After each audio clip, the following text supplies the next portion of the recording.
Okay, YouTube, got some progress done and then also a big mistake. Got all my flat bar cut for the bin hangers.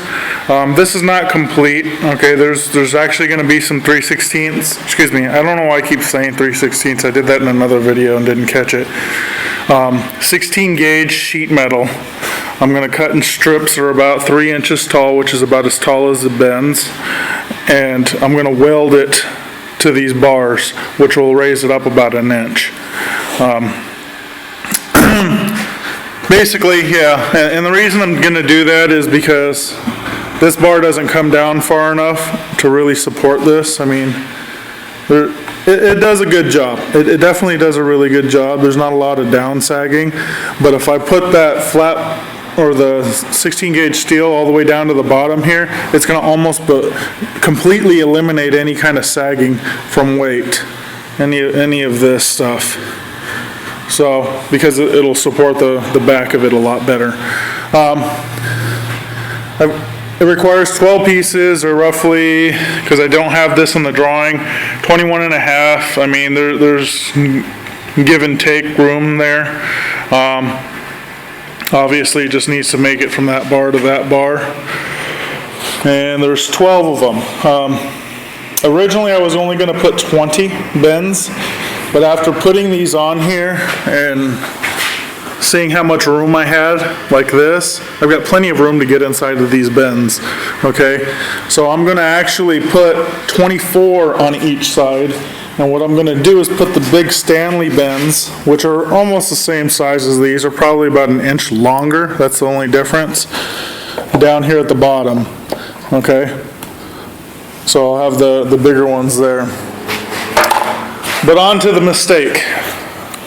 I'm kind of rushing right now because I got to go pick up one of the kids from softball practice, and I wasn't paying attention. And this is why I kind of work in the middle of the night a lot of times, because I don't have issues with having to be on anybody else's schedule and no distractions. But basically, this is what I did wrong. I put all these bars on wrong, every one of them.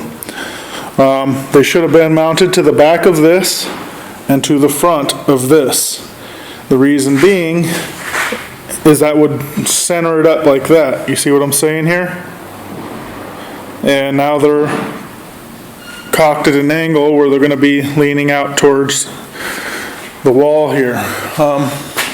Some people might not think that's a big deal because they're so short, you know, and it is what it is, but that'll bother the hell out of me. That's wrong. So when I get back from picking up the kid, I get the luxury of not just removing one side, I'm going to have to remove both sides. I'm going to have to remove these bars completely, grind off those welds, and put them on there right. I'll probably install this side first, just because when you make mistakes like this, it's like a shot in the nuts. It's really hard to get your motivation back. So I'm gonna keep working there, and I'll probably put the legs on. I have those cut for the center section here, and I've got these bars cut. These bars will be welded on the inside of this bar here. Just drop down a little bit so we have a lip for the drawers to butt into. I'll probably install all of that stuff before I go off and fix this. I might even actually cut my top, you know, the bench top and the pieces I need from that, just because you know, I don't want to lose momentum. I want to keep going, and fixing mistakes is a sure sign of losing momentum. So, and this could be fixed at any point. So that's probably the way I'm going to deal with that. Talk to you guys in a second. Hey YouTube. Okay, here we go. I still haven't fixed that. Like I said, I'll probably wait, just because it's a motivation setback. Got this side tacked in. Learned my lesson. As much as I've said already, to tack everything so you're not having to, tacks are easier to remove than full out welds. I ended up welding those because I had them tacked up, and I was like, everything measures out, everything is good, let me just weld them. And it wasn't, so This side I'm going to leave tacked. 99.99% sure I've got it exactly where it needs to be, but just because I learned my lesson over there, and I'll be really pissed off if I have to cut all these ones off and do this again. I just tacked these on. So now you can see what the difference is. These are welded to the back side there and to the front side here, and if you look straight on, they are straight on. That's exactly how I wanted them versus back here and then back here, because as you can see, these two are, that's straight on, and you have, I don't know, whatever, you know what's going on, they're crooked. So got those all welded on. I got the cabinet door stops welded in on both sides, or just tacked in. I'm probably just going to leave those tacked. I don't see any reason to put a heavy weld on those. There's a lot of tacks, and like I said, it's just a cabinet door stop. It's not like it's going to need to be super strong or anything. And if I really start welding on this, it's going to warp this front. It's going to warp the face of that, and I don't need that. So a bunch of tacks will do just fine as far as that's concerned. Next up, let me see. Actually, no, I've got to take off and go pick up my fiance from work. But as soon as I get back, I'm going to put the legs on, which will go right here, right up against that other piece of tubing.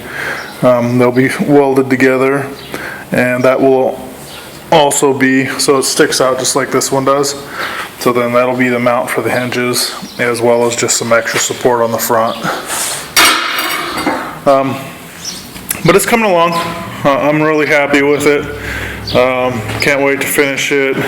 Looks like I might have another customer project in the works.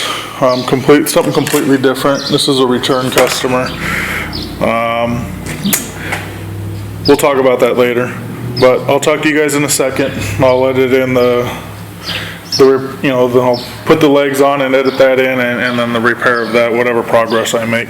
All right, see you in a second. Okay, we got the mistake repaired. Okay, you can see you got them tacked up here on the front side, on the back of the pegboard, just the way they're supposed to be.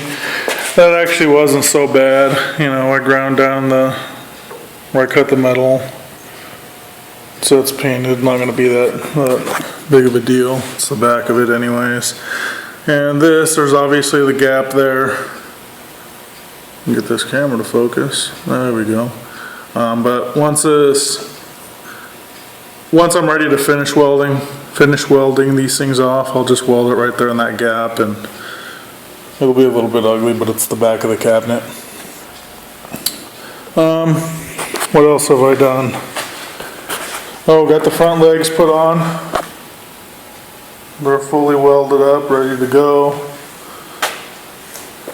One of my concerns with having this many legs on it was uneven floors and rocking. This leg right here is just the slightest bit off the ground. Once there's some weight in there, I think it'll flex to the point where it'll rest firmly. That's kind of one of the perks to using, the smaller tubing versus going like super overkill and building this workbench like I did my welding table, is that the tubing will flex a little bit and kind of compensate for imperfections like that a little bit. If this was something that I was going to make for a customer, I would probably more than likely go with 1-inch tubing, and the reason I would do that is that I know that they sell these inserts for adjustable height feet that will slide into 1-inch square tubing. I haven't been able to find any that would work with 3/4 inch. If I could, then I would definitely build it again at a 3/4 inch. But I'm really happy. Let me show you what I did do. I came up with an idea for the gusset to go from here to here, or the brace. Basically,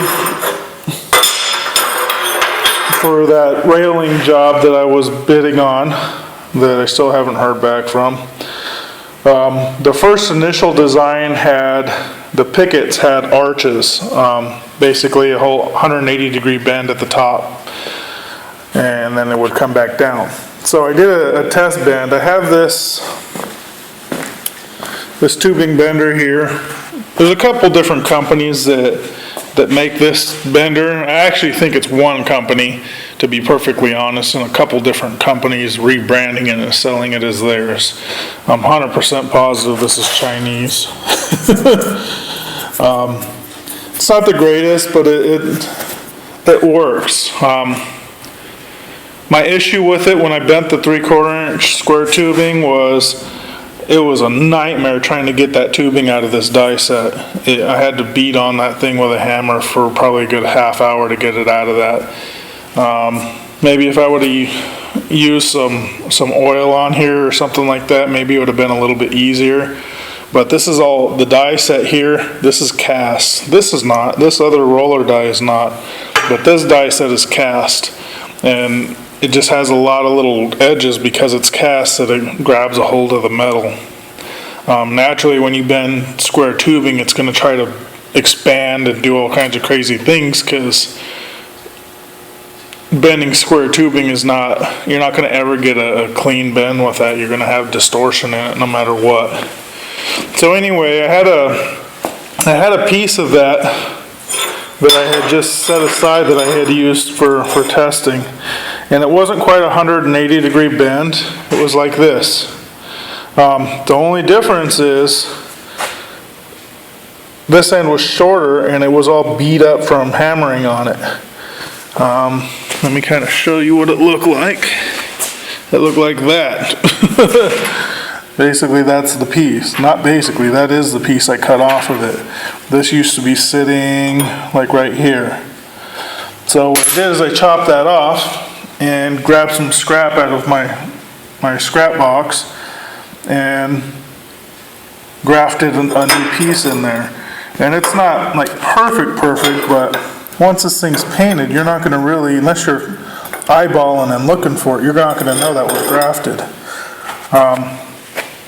So basically how this is going to work is it's going to go like this.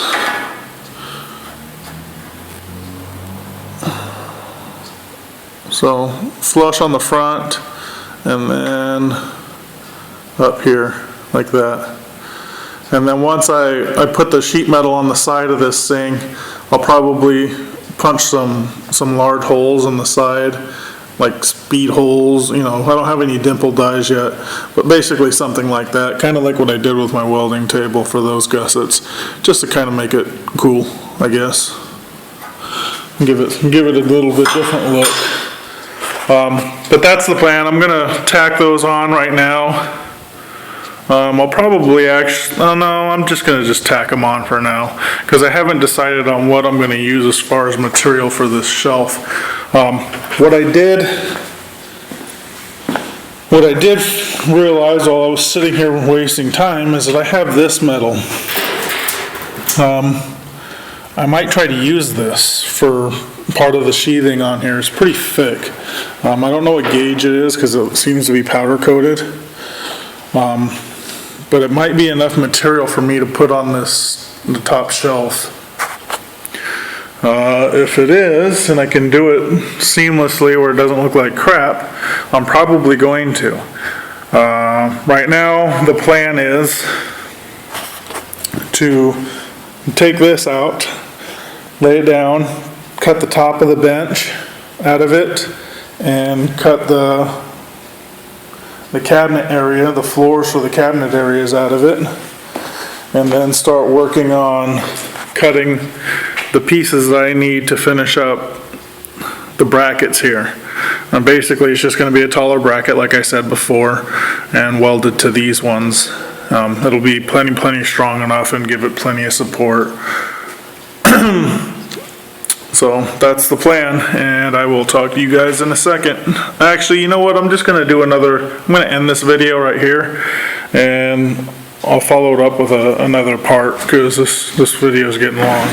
So subscribe, comment, like, check out all the links in the description. I've got links to all the tools that I'm using for this project. The Rust-Oleum paint.